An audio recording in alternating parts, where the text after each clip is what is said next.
au total durant ces Jeux d'hiver.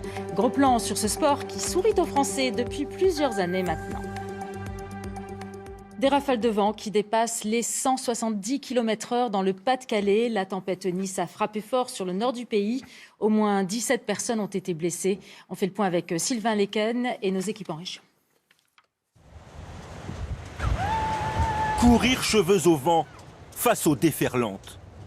À Dieppe, les vagues se fracassent sur les quais. La mer est déchaînée. Les creux de plusieurs mètres forment des tourbillons.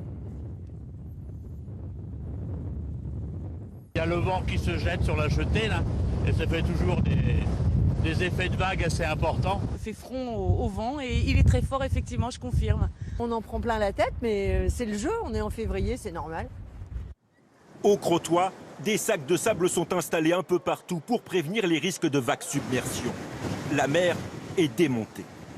Nous sommes vraiment tout petits devant ces grandes masses d'eau, chérie, c'est vrai? Et toi, qu'est-ce que t'en penses?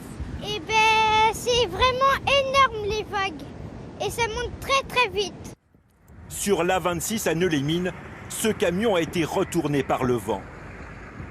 Et près de Fécamp, c'est une caravane qui a été pulvérisée par une bourrasque. Le vent s'est pris dans la caravane, puis la caravane elle a fait un tour complet. À coups de carque dans le nord, la façade de cette maison a été arrachée. Et à Ambleteuse, les rafales ont emporté des morceaux de toit. On s'aperçoit quand même que les toitures bougent, les tuiles s'envolent. Donc nous, on va être sur le terrain toute la journée, toute la nuit, parce que si les gens se retrouvent sur le toiture, il va falloir les abriter. Donc on n'aura pas le choix que de les mettre dans la salle des fêtes.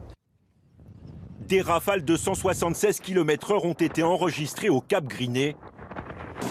Et comme ici à Lille, des arbres se sont couchés sur la chaussée. Dans le nord, une quinzaine de personnes ont été blessées, dont 3 dans un état grave.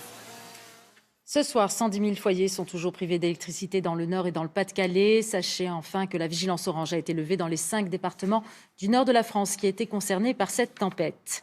La Belgique n'a pas été épargnée. Une personne a été tuée. Les pompiers sont intervenus à plusieurs reprises dans le pays.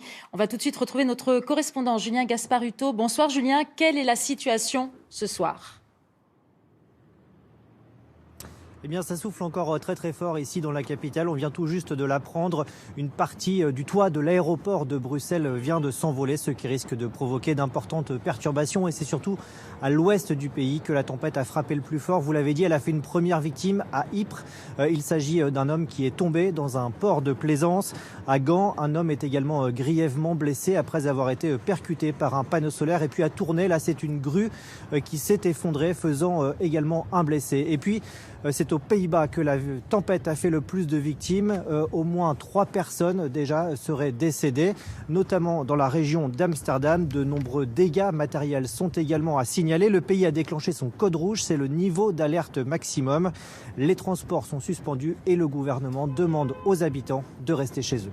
Merci Julien pour ce point complet sur la Belgique. Un peu plus tôt dans la journée, c'est la Grande-Bretagne qui a été balayée. Là aussi, le vent a soufflé très fort. Vous le voyez, à près de 200 km/h par endroit. Conséquence, trafic aérien très perturbé avec des avions qui n'arrivent pas à se poser et qui ont dû s'y reprendre à plusieurs reprises. Dans les rues de Londres, il était presque impossible, vous le voyez, de tenir debout. Cette image forte également qui nous vient de Grèce où un incendie s'est déclaré la nuit dernière à bord d'un